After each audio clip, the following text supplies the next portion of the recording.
শ্বশুর বাড়িতে 2 দিন পূজা কাটিয়ে নবমীর দিন চলে এসেছি বাপের বাড়িতে আমার সেই গ্রামের পুজো দেখতে। তো নমস্কার, কেমন আছেন সবাই? আমার নতুন একটি ব্লগে আপনাদের সবাইকে অনেক অনেক স্বাগত জানাই। বিয়ের পর থেকেই এই দুর্গা পূজাতে 2 দিন শ্বশুর বাড়ি আর 2 দিন বাপের বাড়ি এই করেই কাটে। তো আমরা বাড়িতে এসেছি ওই 3টে-4টার দিকে। আসার পরেই মানে সবার সাথে গল্প আড্ডা এই করে করে আমাদের 2 ঘন্টা কেটে গেছে। আর ওইদিকে মা রান্নাঘর থেকে ডাকছে, কিরে ভাত খেয়ে নে, তারপরে তো আবার ঘুরতে যাবি।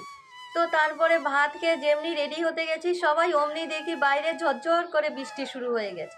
আর এইদিকে সবাই বলছে যে আজকে মনে হয় না আর ঘুরতে যাওয়া যাবে, যে এইভাবে বৃষ্টি শুরু হয়েছে।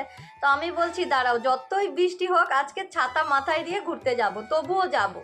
তো তারপরে দেখি না, বেশি আর বৃষ্টি হয়নি, অল্প বৃষ্টি হয়েই সেরে গেছে। আর সবাই একদম রেডি হয়ে চলে এসেছি আমাদের পুজো মণ্ডপে। এই পুজোটা আমাদের বাড়ির সামনেই হয়, একদম কয়েক বছর ধরেই শুরু হয়েছে। তো এখানে এসে দেখি প্রোগ্রাম শুরু হয়েছে, মেয়েগুলো এত সুন্দর সুন্দর নাচ করছে, কিন্তু নাচ শেষ হওয়ার পরে কেউ তালি বাজাচ্ছে না। এদিকে আমি বোনকে আর জেঠিকে বললাম যে তোমরাই তালি বাজাও, তো তারা দুইজনেই তালি বাজাচ্ছে। তো এরপরে চলে এসেছি আমাদের সেই স্কুলের মাঠের পূজাতে, যেই পূজাটা দেখে আমরা ছোট্ট থেকে বড় হয়েছি। আমাদের গ্রামের প্যান্ডেলগুলোর সামনেও আমাদের সবার প্রিয় জুবিনদাকে ছোট্ট করে একটু শ্রদ্ধাঞ্জলি জানানোর ব্যবস্থা করেছেন তারা।